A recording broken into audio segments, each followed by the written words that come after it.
A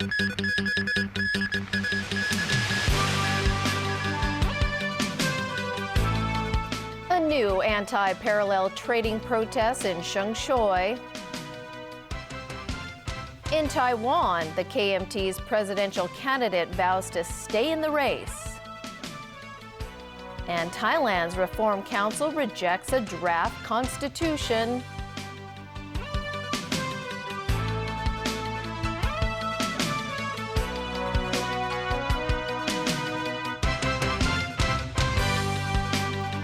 Good evening. Police took away some of the demonstrators this afternoon from an anti-parallel trading protest in Shengshui. They were engaged in rowdy street bickering with opponents. Owen Fung has more details.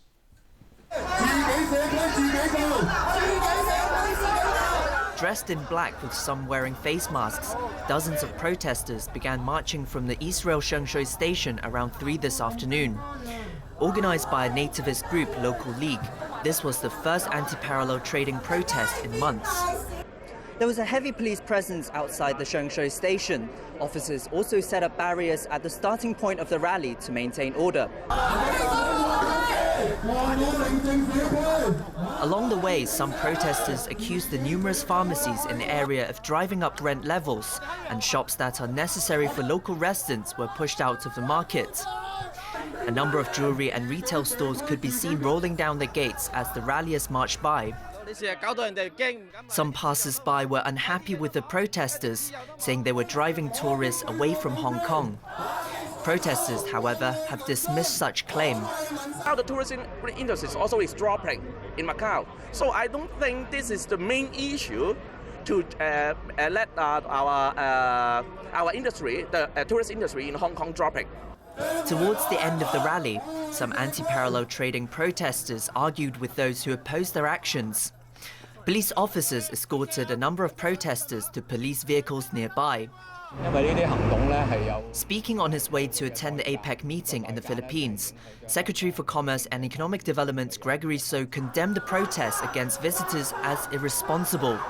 He says Hong Kong's economic growth will be hampered by such protests, and the rest of the society will have to bear the consequences of the protesters' actions. Earlier, Liberal Party lawmaker Vincent Fan called on the government to lift restrictions on the amount of milk formula visitors can bring out of the city in order to stimulate the local retail sector. Today, Secretary for Food and Health Ko Wing-man dismissed the suggestion. The health chief says there are still formula milk shortages in parts of the city, particularly in the North District. And so it's not an appropriate time for such a policy change yet. Owen Fung, TVB News. Almost 900 kindergartens have requested the government to test their tap water for heavy metals, including lead. Meanwhile, the hospital authority will assess if public hospitals need to have their water supply tested as well. Ronnie Semtani tells us more. As the ongoing water contamination scare spreads beyond public housing estates, schools have been conducting their own tests on water samples. In recent weeks, a number of primary and secondary schools found high levels of lead in their water supply. The government announced earlier that it will conduct tests at 980 kindergartens.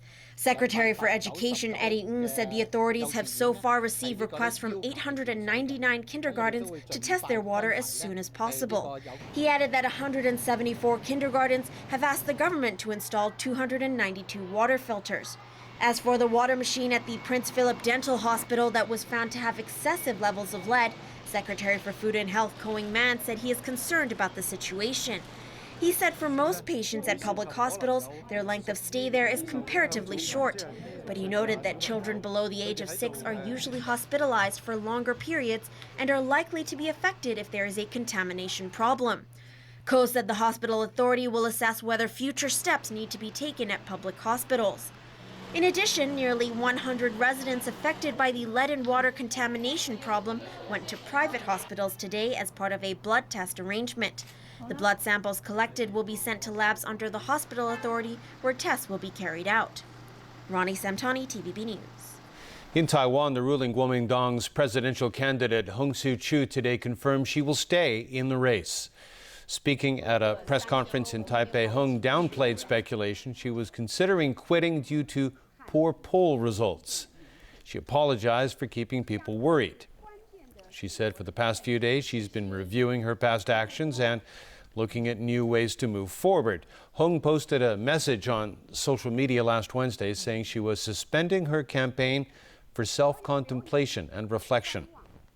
The opposition Democratic Progressive Party's candidate, Tsai Ing-wen, has built up a considerable lead in the race for the presidency. Hung also faces another contender, People First Party Chairman James Soong, who was second in the latest popularity polls. The election has been set for January 16th, 2016. To Thailand, where a military-backed reform council has rejected the draft of a new constitution that many criticize as an affront to democracy. The result has pushed back elections to 2017 and will delay a return to democracy following last year's coup. This latest constitution would have been Thailand's 20th in 83 years had it not been rejected. While 135 members of the National Reform Council, or NRC, said no to the draft, 105 members did approve of it. Still, that was far short of the 124 needed to pass and go to a referendum slated for 2016. The biggest bone of contention was a provision to create a National Strategic Reform and Reconciliation Committee. The controversy is this 23-member panel made up of military and police would have the authority to take over both executive and legislative powers in times of crisis.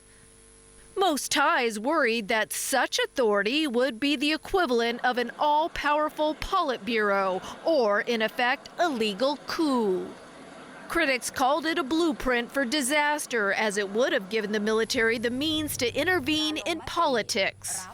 But the NRC's rejection effectively prolongs the military's rule, since the entire process needs to start from scratch. The government now has 1 month to appoint a committee that will have 180 days to draft a new constitution, followed by months of fine-tuning the document. That means an election won't take place until at the earliest April 2017.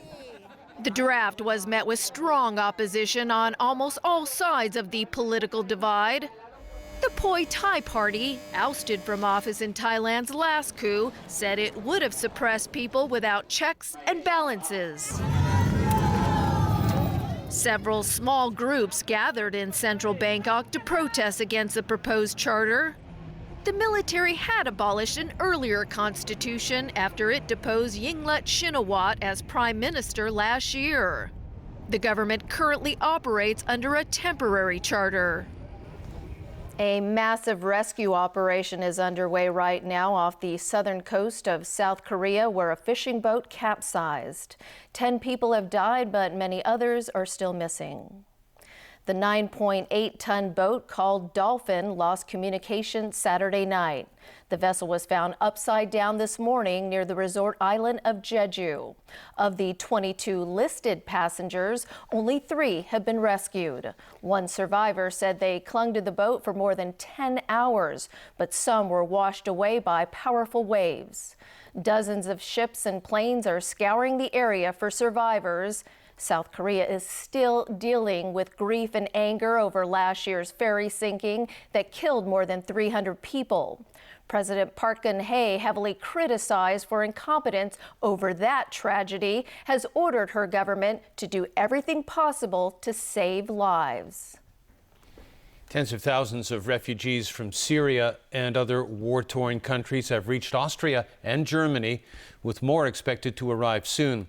Austrian and German authorities have provided more trains to bring the refugees in from neighboring Hungary, among several countries which have struggled with the influx. Tony Saban reports. A warm welcome in Germany for this group of refugees after a journey of unspeakable hardship and misery. I feel great. Feel safe. Yeah, finally. Yeah, we did it. Many of them are fleeing the brutal conflict in Syria, but others come from places like Iraq, Eritrea and Afghanistan, which have also seen their fair share of war, death and destruction. All have endured a perilous journey by land and sea to get this far. Local residents came to welcome the refugees as they transferred into buses to take them to centres around the region. The residents carried signs reading "Refugees Welcome." They clapped and cheered as the migrants arrived, handing them bags of food and winter clothes. Tens of thousands of others reached more cities in Germany or walked into Austria after Hungary agreed to move them on, with the numbers overwhelming authorities there. The seemingly efficient Austrian and Germany reception contrasted with the disorderly scenes witnessed in Hungary. In Munich, local officials said they were on top of the situation. It's all running very smoothly in a very orderly manner, said Bavarian Social Minister Emilia Müller. We have had several meetings also with the crisis management team and the Bavarian government, together with the police and the aid organisations. The support for refugees arriving in Germany and Austria extended to other parts of Europe, including in France, where several politicians have offered to help take in the migrants. Thousands filled a square in central Paris to express their solidarity with the refugees. But French public opinion has been divided over how to handle the growing demands for asylum, with unemployment far higher there than in Germany, and rising support for the anti-immigration National Front Party. Like Hungary, fellow European Union member Greece appears to be struggling with the number of refugees. On several Greek islands, refugees have clashed with police as they demanded local authorities process their applications to continue their journey to Western Europe. They also complain authorities are not offering them any help and that they are fast running out of money. Tony Sabine, TVB News. Syria's civil war appears to have spread to a province which has largely been spared the brunt of the fighting. The violence took place in Sweda province in the south, a stronghold of the Druze minority sect. This follows the killing of a prominent cleric on Friday in a series of explosions that also claimed the lives of at least 25 others. Meanwhile, the United States has expressed concern over reports of increased Russian military support for the regime of Syrian President Bashar al-Assad. The U.S. State Department said Secretary of State John Kerry phoned his Russian counterpart Sergei Lavrov to warn against the dangers of Russia expanding its support of Assad. People's Bank of China Governor Zhou Xiaochuan says the renminbi has stabilized at a meeting of finance ministers from the G20 group of nations. It was an apparent move to play down fears of more currency fluctuations that have rattled markets in recent weeks. Speaking at the meeting in the Turkish capital Ankara, Zhou said the exchange rate of the renminbi against the U.S. dollar was stable. He also expressed confidence the worst of China's stock market correction was over. China's summer correction has seen the Shanghai Composite lose nearly 40% of its value since its June peak. Coming up after the break, a call on Beijing to speak to more pan-democratic groups in Hong Kong. A female jockey in local horse racing, again after a 15-year gap. And the annual appearance of Britain's Queen Elizabeth II at the Highland Games.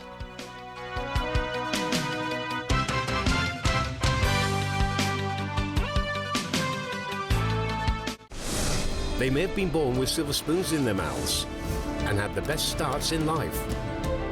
But they've also had to work hard to keep their family name well respected. Starting Wednesday, September 16th, Tissot Chemin d'Etoile Collection presents Tycoon Talk and the Next Generation at 9 on Pearl. 5,000 bees in a briefcase, simply by the power of scent. In nature, a keen nose is key to survival. A necromone is a chemical signal that tells sharks that there's other predators in the area. Sharks are Spanish. Wednesday, Animal Super Senses at 9:30 on Pearl.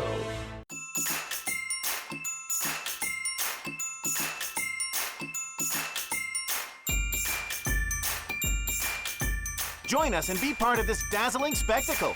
The 27th Macau International Fighting Works Display Contest on September 5th, 12th, 19th, 27th, and October 1st, where 10 competing teams